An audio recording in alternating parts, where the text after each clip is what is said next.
Assalamualaikum warahmatullahi wabarakatuh. Bismillahirrahmanirrahim. Selamat siang untuk Bapak Nuril Huda dan untuk semua para penonton video saya hari ini. Alhamdulillahirrabbilalamin. Wassalatu wassalamu ala asrafil anbiya'i wal mursalin Sayyidina wa maulana Muhammadin wa ala alihi wa sahbihi ajma'in, amma ba'du. Yang pertama-tama, marilah kita panjatkan puja puji syukur atas kehadirat Allah Subhanahu wa Ta'ala yang selalu senantiasa melimpahkan rahmat, taufik dan hidayahnya, sehingga pada kesempatan yang bahagia ini kita masih diberikan nikmat sehat, nikmat rezeki, hingga kita masih dipertemukan di tempat yang insya Allah barokah ini. Amin amin ya rabbal alamin. Baik, untuk mempersingkat waktu sebelum acara video hari ini dibuka, maka perkenankan saya Fauzia Rahmawati selaku pembawa acara pada hari ini. Sebelum kita mengawali acara hari ini, marilah kita awali dengan bacaan Ummul Quran ala hadiniyah wali kulli nikmatin sholihah. Al-Fatihah.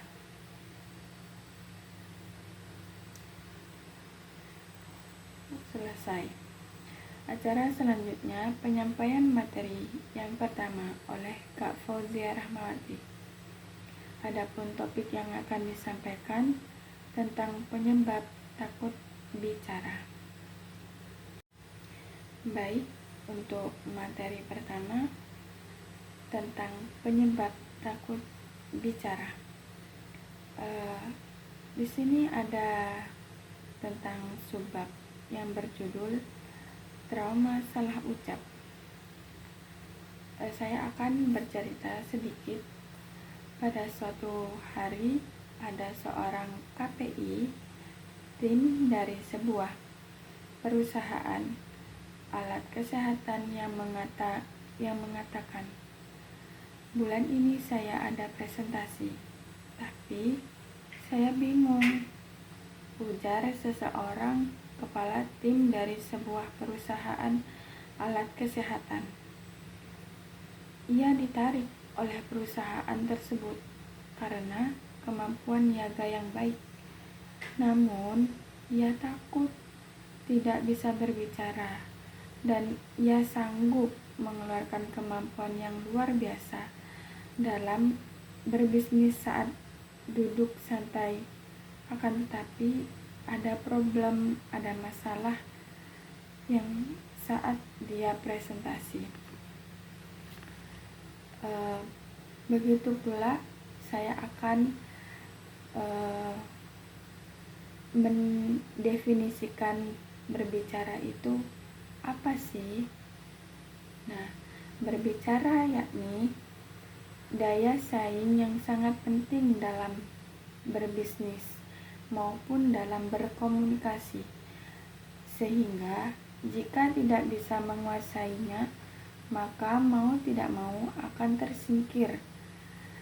Sebagian besar orang yang menampakkan gejala seperti ini karena ia merasa takut dan tidak percaya diri yang disebabkan oleh luka psikologis saat tumbuh dewasa, trauma pun dan maupun merasa rendah diri pada diri kita sendiri. Dan di sini juga ada sifat yang muncul ketika berbicara itu membuang rasa takut mereka yang kurang percaya diri dan mudah merasa berdebar-debar saat berbicara di hadapan orang lain maupun orang baru. Ada 4 hal yang menjadikan kita memiliki keberanian orang lain maupun orang baru. Ada 4 hal yang menjadikan kita memiliki keberanian untuk berbicara dengan mantap, dengan matang, dengan sesuai hati kita. Yang pertama itu membuat karikatur pendengar. Yang kedua, menghindari merendahkan kapasitas diri saat memperkenalkan diri. Dan yang ketiga, mempelajari konten dengan baik. Entah itu konten speaking, entah itu konten motivasi, entah itu konten apa saja deh pokoknya. Dan yang keempat, mengucapkan kata Bismillahirrohmanirrohim sebelum mengawali komunikasi dengan baik. Tapi mengucapkan Bismillahirrohmanirrohim dengan dalam hati mengucapnya dan dengan penuh keyakinan. Baik, saya akan menyampaikan materi yang kedua. Materi yang kedua ini tentang mengubah yang tidak mungkin menjadi mungkin. Di sini ada tentang materi pendapat dari pelaku terbaik di bidang speaking. Ada seseorang yang pernah bermimpi dan lalu dia bercerita tentang mimpinya tersebut. Saya bermimpi menjadi penyiar dan bagaimana saya harus berbicara. Lalu ia menjawab, saya ingin menjadi dubber. Dan bagaimana supaya saya berbicara dengan seperti dubber? Kata dia. Dan pertanyaan ini kerap muncul, sering terjadi dalam perkuliahan ataupun dalam ceramah saya. Para mahasiswa ini mulai cemas mencari pekerjaan, meminta bantuan kepada saya dengan mata yang berapi-rapi, mata yang mengemis-ngemis meminta bantuan, sehingga hati saya menyentuh dan sedih apabila melihat mereka. Menurut saya yang telah hadapi banyak mahasiswa, 1 dari 5 orang tidak akan mendapat pekerjaan, karena kita bisa tahu betapa susahnya mencari pekerjaan tersebut. Bila ingin sukses, berbicaralah seperti orang sukses. Insya Allah kalian pasti memiliki bidang yang ingin ditekuni, yang ingin digapai. Dan pilihlah salah satu orang yang sukses di bidangnya sebagai role model. Entah itu siaran, entah itu hiburan, entah itu dalam manajemen, entah itu dalam bidang politik ataupun diplomasi.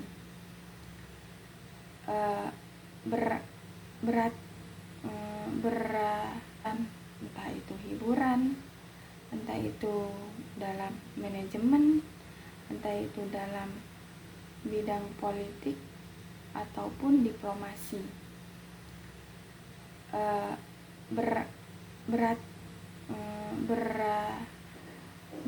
Berlatihlah berbicara layaknya orang sukses sambil mengingat orang tersebut.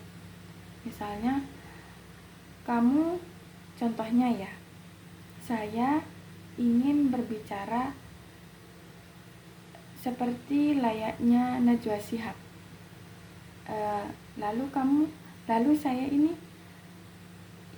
Lalu saya ini mengambil kaca dan berhayal berhayal menjadi Mbak Nana.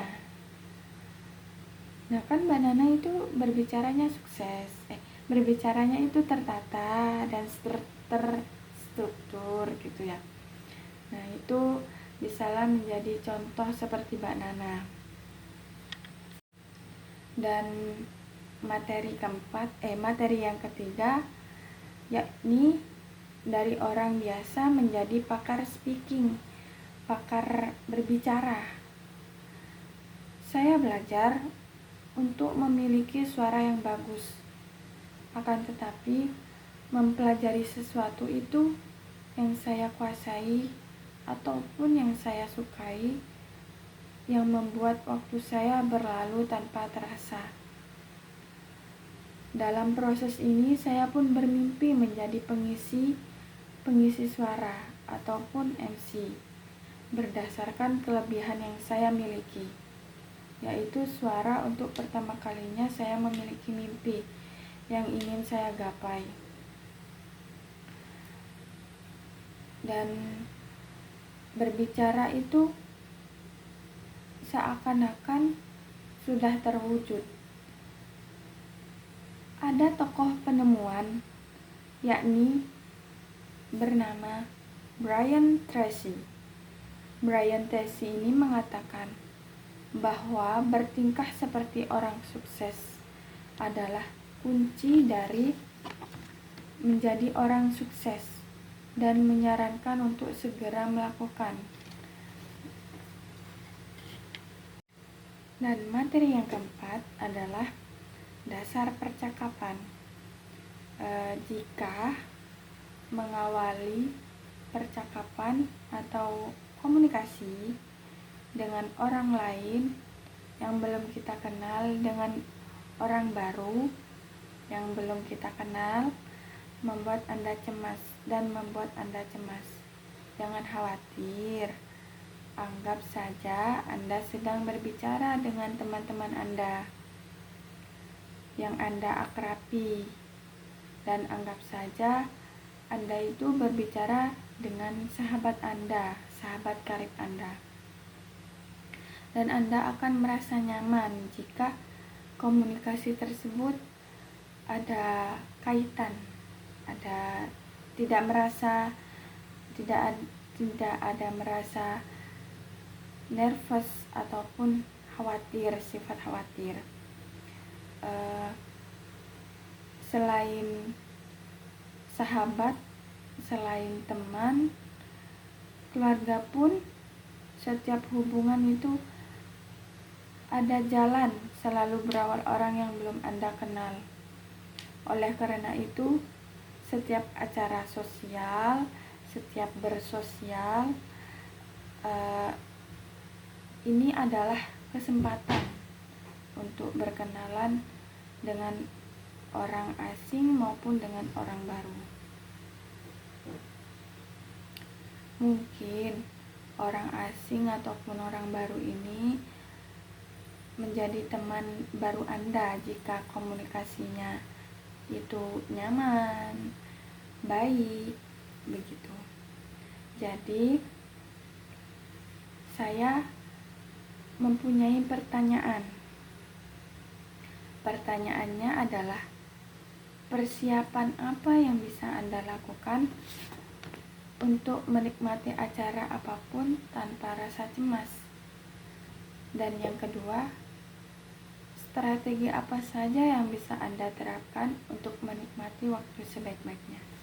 Mohon dijawab ya. Nah, di sini ada rahasia menjadi orang yang menarik dalam berkomunikasi. Saya heran, orang-orang itu dianggap sebagai orang yang paling menarik dan selalu diundang kembali.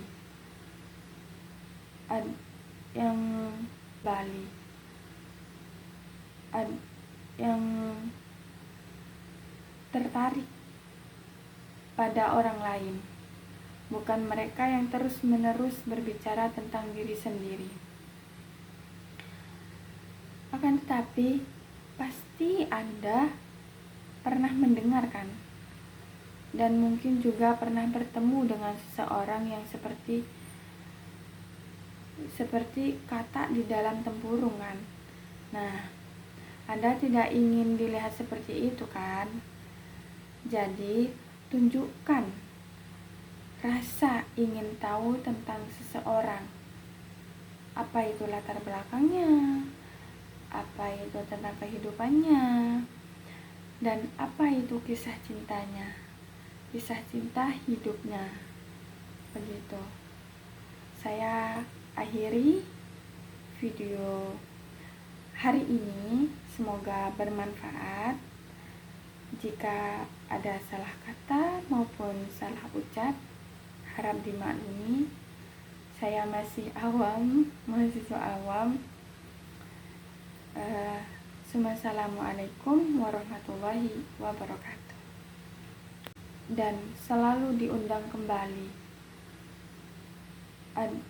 yang tertarik pada orang lain, bukan mereka yang terus-menerus berbicara tentang diri sendiri. Akan tetapi, pasti Anda pernah mendengarkan dan mungkin juga pernah bertemu dengan seseorang yang seperti kata di dalam tempurung kan? Nah, Anda tidak ingin dilihat seperti itu kan? Jadi, tunjukkan rasa ingin tahu tentang seseorang. Apa itu latar belakangnya? Apa itu tentang kehidupannya? Dan apa itu kisah cintanya? Kisah cinta hidupnya. Begitu. Saya akhiri video hari ini. Semoga bermanfaat. Jika ada salah kata maupun salah ucap, harap dimaklumi. Saya masih awam, mahasiswa awam. Assalamualaikum warahmatullahi wabarakatuh.